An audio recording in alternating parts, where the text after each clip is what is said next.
नमस्कार दोस्तों, द हिंदू के नो योर इंग्लिश सेक्शन में आपका स्वागत है। और आज हम जो टॉपिक पढ़ने वाले हैं उसको आप कैसे इस्तेमाल करोगे।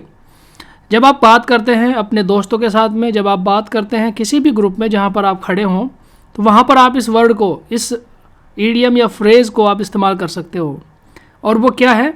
वो है ginger group. What is the ginger group? ठीक है, इसी का मीनिंग, इसी का मतलब आज हमने जानना है, जिंजर ग्रुप। देखिए, जिंजर तो आपको पता ही है क्या होता है, अदरक होता है। अच्छा, अदरक को जब आप खाते हैं तो क्या होता है, हल्की सी मिर्ची लगती है और आपकी बॉडी के अंदर एकदम से हीट पैदा हो जाती है, आपकी बॉडी एकदम से गर्म हो जाती है।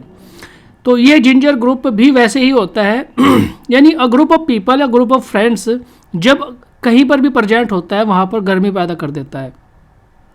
अगर 4 लोगों का, 2 लोगों का, 3 लोगों का अगर एक ग्रुप है, ऐसा ग्रुप जो जहाँ पर भी जाएगा वहाँ पर क्या होगा, एक सेंसेशन, एक गर्मी पैदा कर देगा। यानी एक पार्टी में हो या फिर किसी मीटिंग में हो या फिर किसी अदर जगह पर हो, वो क्या करेगा, एक एक्साइटमेंट पैदा कर देता है।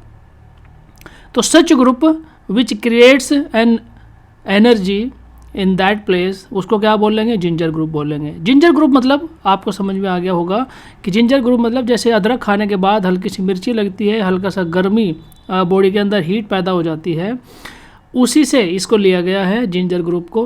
तो ये भी वैसे ही ग्रुप है, जब ये किसी पार्टी में जाएगा या किसी एक्टिविटी में पार्टिसिपेट करेगा तो वहाँ पर क्या हो जाएगा, माहौल एकदम से गर्म हो जाएगा।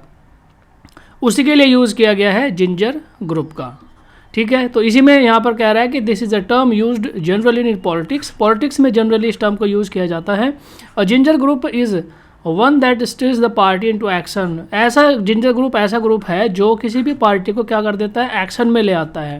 ठीक है, when you bite a piece of ginger, जब आप जिंजर की एक बाइट लेते हैं तो यू कांट बी पैसिव, तो आप क्या है, स्थिर नहीं रह सकते, यानी आप इनएक्टिव नहीं रह सकते, आप एकदम से क्या हो जाते हैं, एक्टिव हो जाते हैं। अ जिंजर आगे इसमें कह रहा है कि a ginger group has the same effect on others. तो जिंजर ग्रुप का भी वैसे ही इफेक्ट होता है जैसे आप अदरक खाने के बाद में आपके अंदर इफेक्ट हो जाता है। तो यही मीनिंग है क्या, जिंजर ग्रुप का। आप इसको कैसे इस्तेमाल करोगे, यहाँ पर देखिए, he went out in a gingerly manner. He went out in a gingerly manner, यानी जब कोई आदमी बाहर निकलता है इन अ जिंजरली मैनर मतलब एकदम full of energy, full of excitement. ठीक है, तो ऐसे ही इसको हम इस्तेमाल कर सकते हैं। या फिर he spoke rather gingerly about what happened.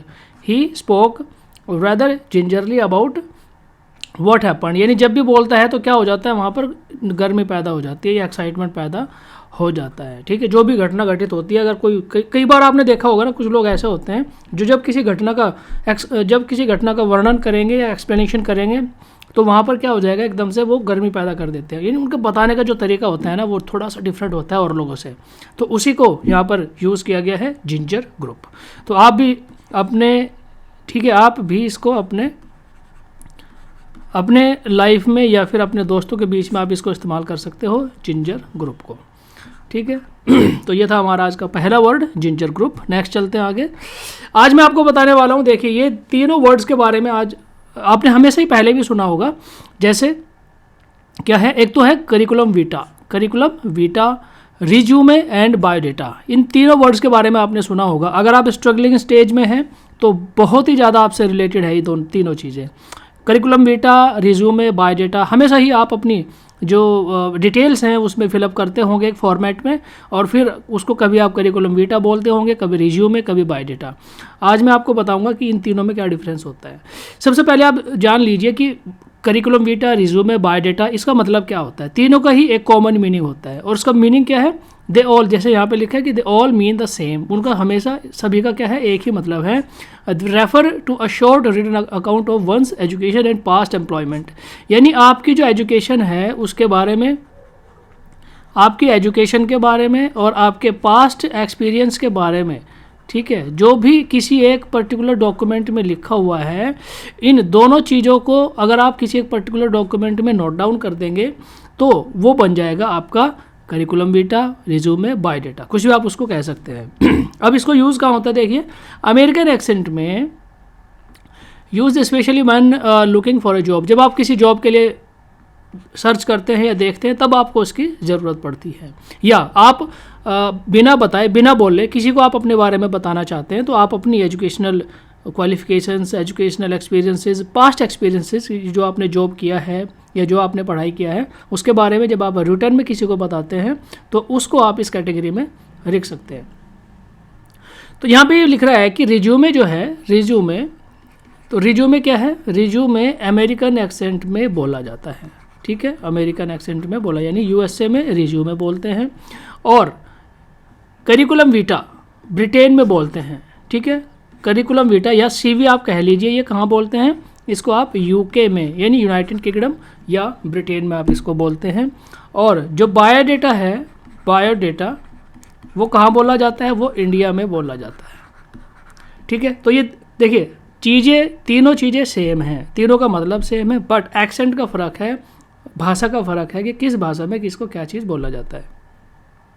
American language में रिज्यूमे बोलते हैं उसी चीज़ को, ब्रिटेन में, यूके में सीवी बोलते हैं, करिकुलम वीटा, और इंडिया में, भारत में हम लोग उसको बायोडेटा बोलते हैं, ठीक है, मतलब उनका सेम ही होता है। और लिटरल मीनिंग तो मैंने आपको बता ही दिया, information about the lifes of person, किसी भी एक व्यक्ति के बाकी जो इन्फॉर्मेशन है लाइफ के बारे में, उसके काम के एक्सपीरियंसेस के बारे में, जब हम उसको एक रिटन डॉक्यूमेंट में लेकर आते हैं तो उसी को हम ये तीनों चीज़ें कह सकते हैं, रिज्यूमे, सीवी और बायोडेटा। ओके, तो ये दोनों टॉपिक मैंने आपको बताए। आज हमारा word of the day, word of the day में क्या है? जुडर, ठीक है। जुडर क्या मतलब हो गया? शेक और वाइब्रेट रैपिडली एंड इंटेंसिवली।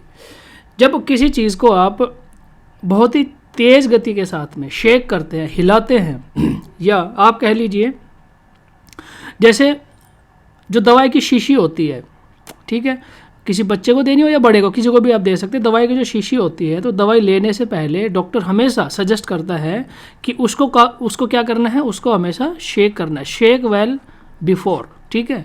तो उसको क्या करते हैं हम लोग? शेक करते हैं, बहुत तेज़ गति से उसको शेक करते हैं ताकि वो क्या हो जाए? मिल जाए आपस में, पूरा का पूरा जो लिक्विड है उसके अंदर जो दवाई है वो क्या हो जाए?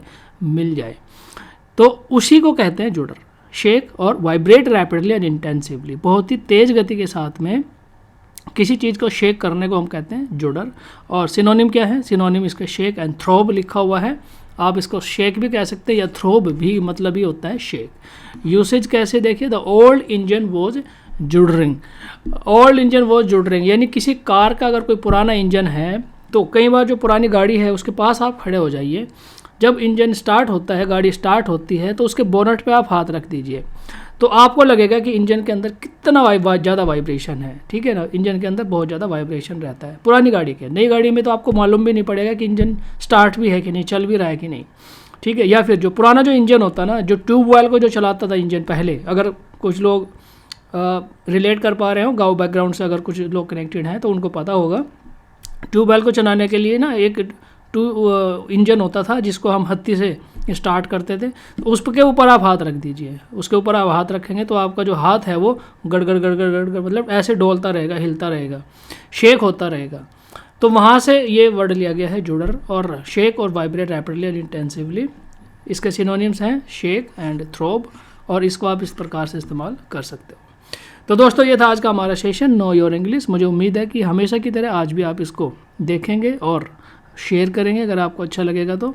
और जो हमने नया इनिशिएटिव स्टार्ट किया है द हिंदू का, द हिंदू के अंदर से जो भी इम्पोर्टेंट आर्टिकल्स होते हैं उनको हम लेकर आएंगे और आप तक पहुंचाएंगे, ताकि आपकी सोशल अंडरस्टैंडिंग, आपकी यानी जो भी टॉपिक है उससे रिलेटेड जो आपकी अंडरस्टैंडिंग है वो थोड़ी बेहतर डेवलप हो सके। और जब भी आप अपने दोस्तों में या किसी भी कम्युनिटी में या कहीं पर भी जब आप किसी के सामने उसको शेयर करें या उसको बात करें उस टॉपिक के ऊपर, तो आपके पास बेहतर विकल्प हो सके उसके ऊपर बोलने के लिए, ठीक है। चाहे वो प्रोज में हो चाहे वो कॉन्स में हो, उसका हमेशा ही आपको फ़ायदा मिलने वाला है। तो आज के सेशन में फ़िलहाल इतना ही है। देखने के लिए धन्यवाद। जय हिंद।